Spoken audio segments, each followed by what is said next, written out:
9 tentang biaya, di mana kelompok 11 beranggotakan Haki Linggar dengan NIM 287, Friska Amanda dengan NIM 295, Renaldo April dengan NIM 301, dan saya, Dias Pertiwi dengan NIM 307. Dan slide selanjutnya, biaya. Apa sih itu biaya? Biaya menurut Financial Accounting Standard Board atau Badan Standar tentang Prinsip-Prinsip Akuntansi di Amerika, itu menjelaskan bahwa biaya ialah aliran keluar atau pemakaian aktiva atau timbulnya hutang, atau kombinasi keduanya selama satu periode yang berasal dari penjualan atau produksi barang, dan penyerahan jasa atau pelaksanaan kegiatan yang lainnya yang merupakan kegiatan utama suatu entitas. Dan slide selanjutnya, ada pengukuran biaya, di mana pengukuran biaya ini sejalan dengan penilaian aktiva, di mana biaya dapat diukur atas dasar jumlah rupiah yang digunakan untuk penilaian aktiva dan hutang. Oleh karena itu, pengukuran biaya itu dapat didasarkan pada yang pertama ada cost historis, di mana cost historis ini merupakan jumlah rupiah kas atau setaranya yang dikorbankan untuk memperoleh aktiva, di mana pengukuran biaya atas dasar cost historis dapat digunakan untuk jenis aktiva seperti gedung, peralatan, dan sebagainya. Dan yang kedua ada cost pengganti, di mana cost ini masukan terkini menunjukkan jumlah rupiah, harga pertukaran yang harus dikorbankan sekarang oleh suatu entitas untuk memperoleh aktiva yang sejenis dalam kondisi yang sama, contohnya penilaian untuk persediaan.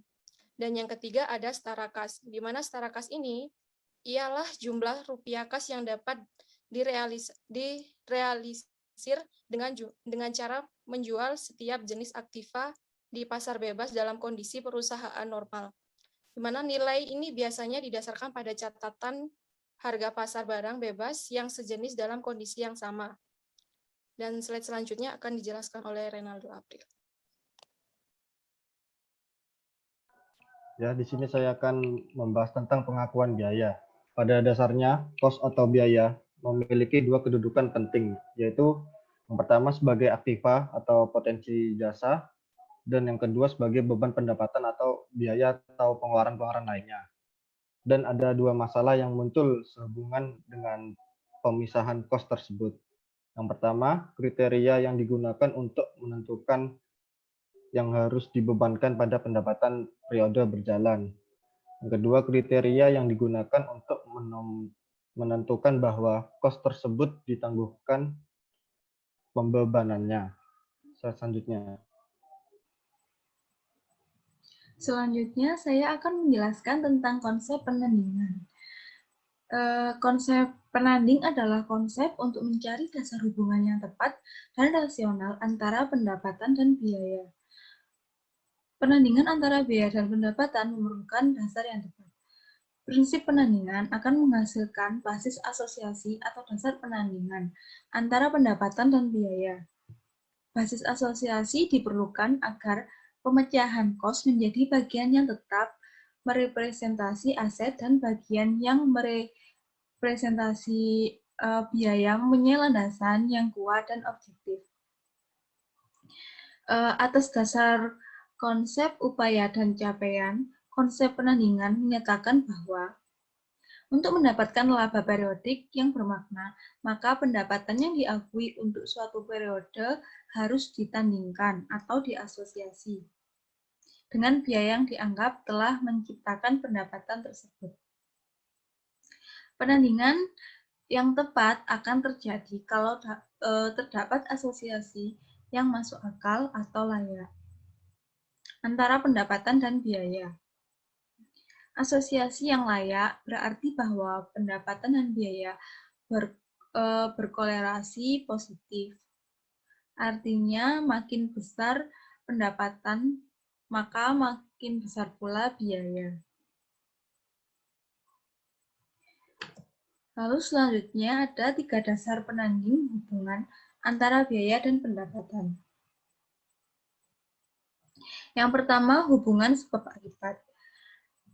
Dasar yang paling ideal untuk menandingkan biaya dengan pendapatan adalah hubungan sebab akibat.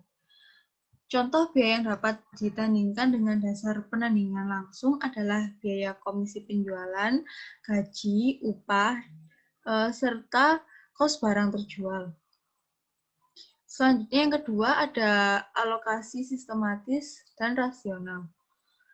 Alokasi sistematik dan rasional dapat digunakan sebagai dasar penandingan apabila dasar penandingan hubungan sebab akibat tidak dapat dilakukan. Lalu yang ketiga, pembebanan segera.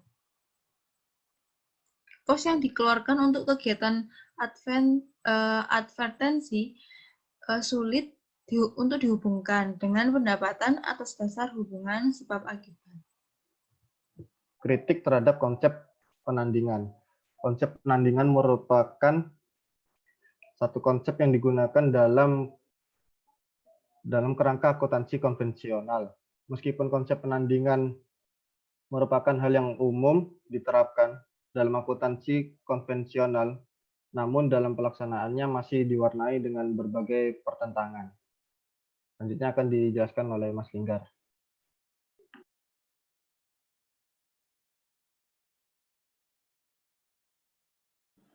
Oke, yaitu di slide ini saya akan menjelaskan tentang kritik yang ditunjukkan terhadap konsep matching.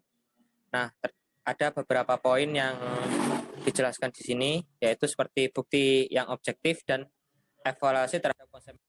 Nah, apa sih bukti yang objektif? Nah, dalam pengakuan itu pasti ada pendapatan, bukti objektif yang merupakan syarat utama yang harus dipenuhi. Taksiran kerugian akan diakui berdasarkan kondisi berikut ini, yaitu 1. Sebelum laporan keuangan disajikan, terdapat informasi yang menunjukkan kemungkinan timbulnya rugi yang cukup pasti. Nah, yang kedua, jumlah rugi dapat ditaksir dengan layak dan cukup tepat. Nah, yang di poin kedua ini seperti evaluasi terhadap konsep, yaitu matching. Apa itu matching? Nah, dalam situasi tertentu, konsep cost attack tidak dapat menunjukkan dasar hubungan sebab akibat sebagai dasar hubungan pembebanan yang benar-benar meyakinkan. Nah, alokasinya seperti apa? Secara teoritis, untuk memenuhi kriteria tersebut, yaitu yang pertama, activity, 2, ambiguity, yang ketiga, defensibility. Yang selanjutnya yaitu pada umumnya setiap ada metode lain yang lebih baik, maka metode yang